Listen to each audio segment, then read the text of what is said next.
नमस्कार। जय हिंद, जय भारत, जय श्री राम।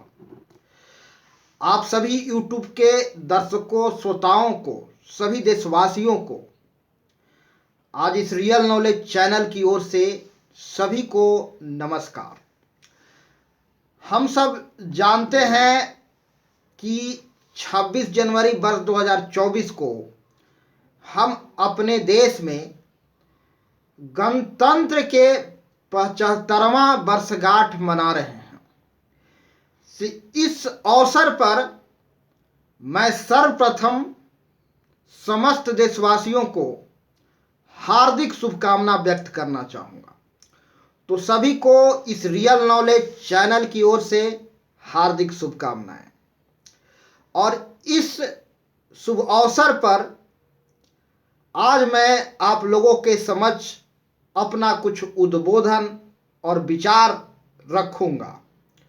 तो प्रिय दर्शकों, आप इस चैनल पर प्रस्तुत किया जा रहा संभाषणों को, उद्बोधनों को ध्यान से सुनने का प्रयास करेंगे।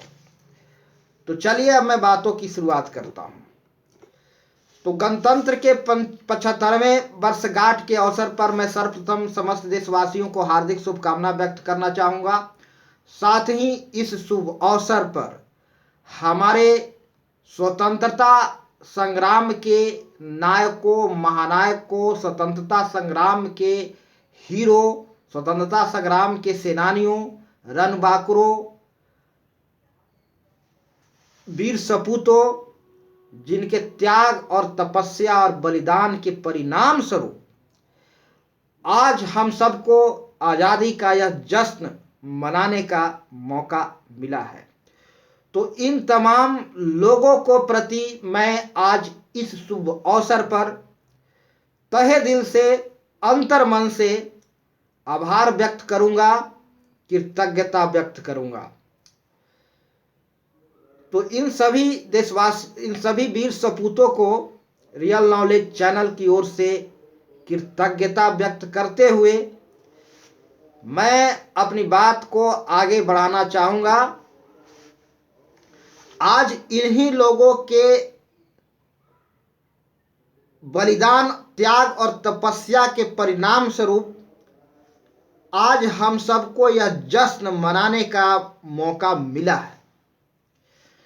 आज हम पूरे भारत में कोने कोने में हर्षोल्लास के साथ, उमंग के साथ, उत्साह के साथ गणतंत्र के 75वें वर्षगांठ मना रहे हैं।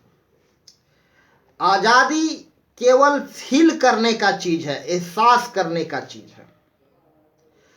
आज़ादी जब तक हम फील नहीं कर रहे हैं, आज आज़ादी को जब तक एहसास नहीं कर रहे हैं, तब तक हम आज़ाद नहीं हैं।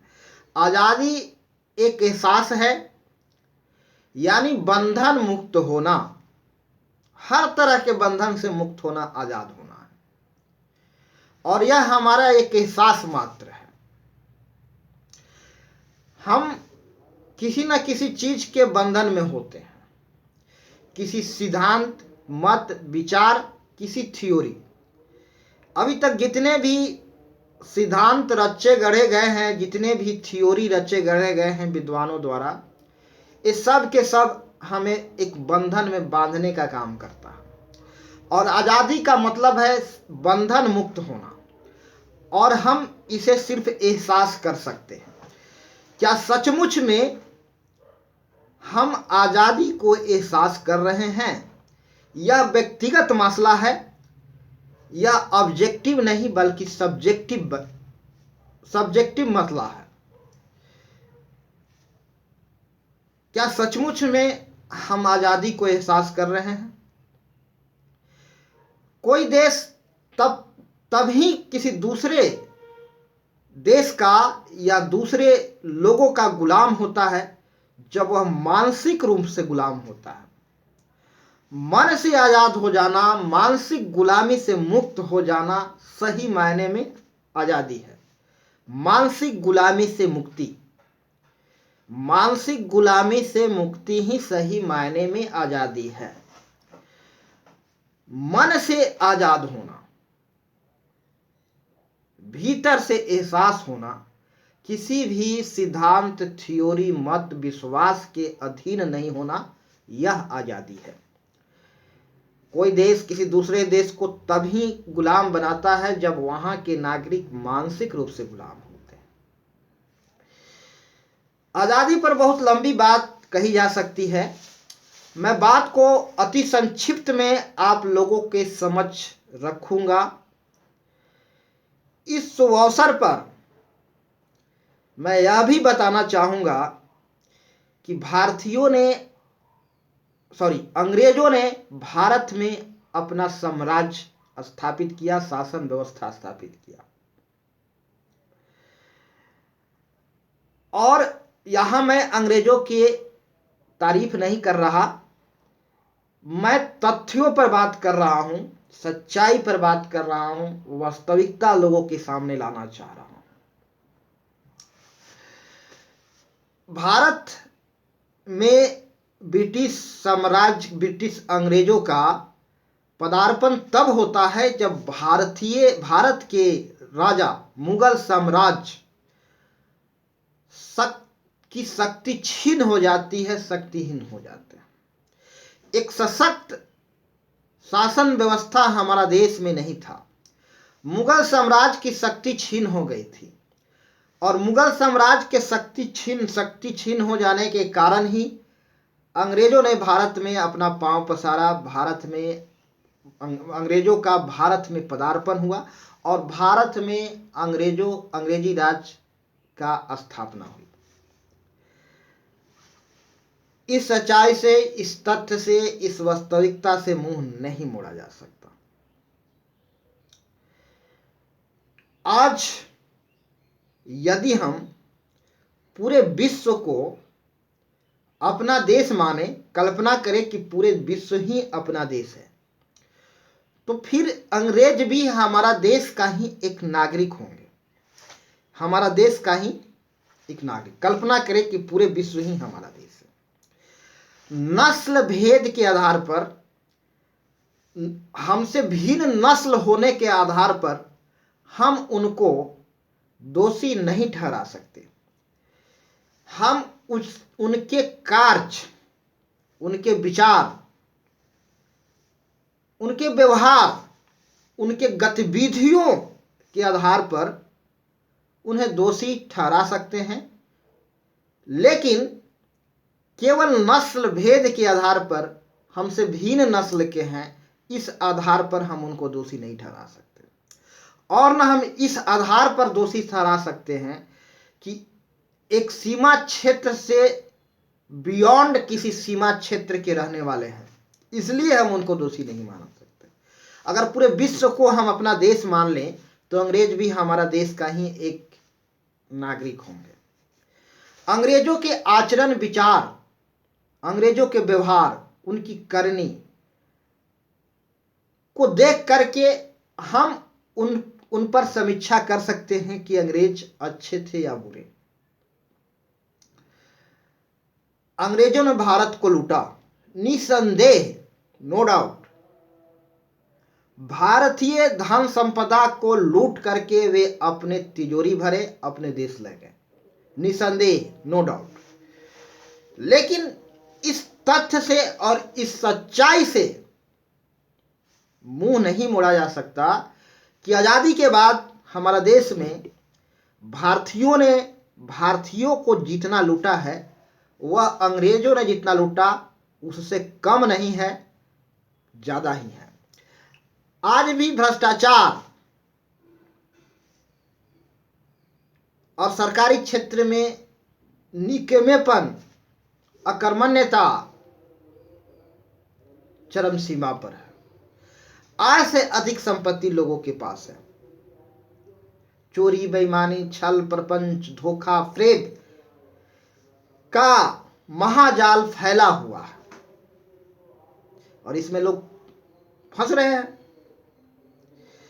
तो इस बात से, इस सच्चाई से हम मुंह नहीं मोड़ सकते हैं कि मुट्ठी भर अंग्रेज पूरे भारत पर कैसे शासन कर सकता था।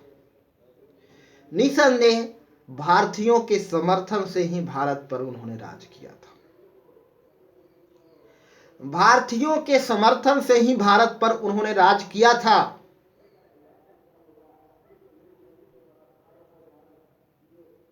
और कहा जाता है कि पूरे विश्व में ब्रिटिश साम्राज्य पूरे विश्व में ब्रिटिश साम्राज्य का सूरज का कभी अंत नहीं होता था। आखिर इतने बड़े क्षेत्र पर अंग्रेज कैसे काबिज हुए?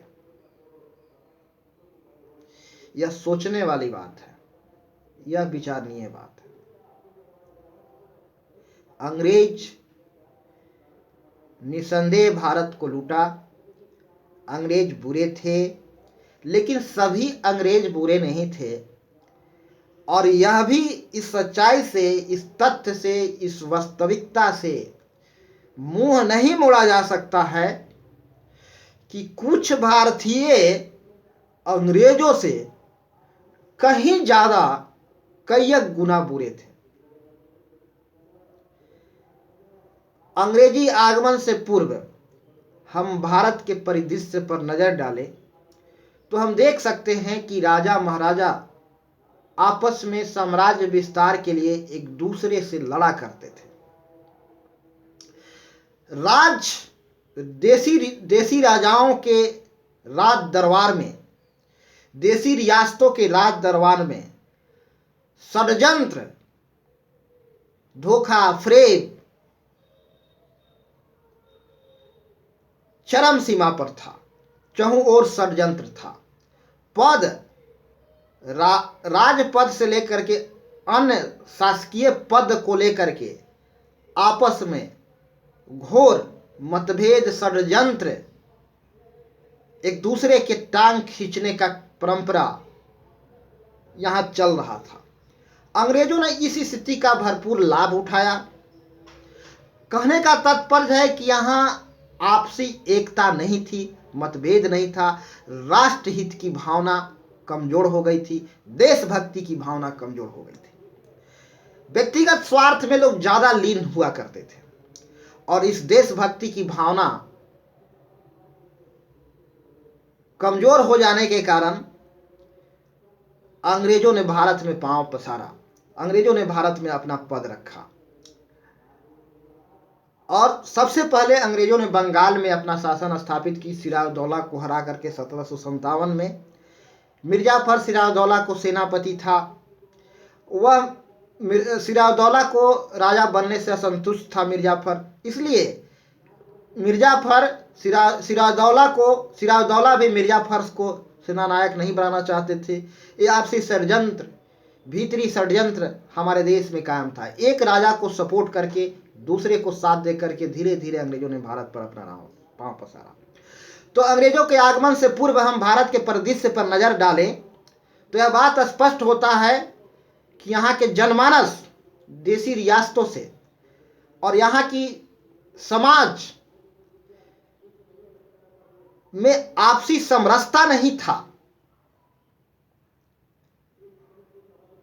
समाज अनेक जात पात, ऊंच नीच, भेदभाव में बटा हुआ था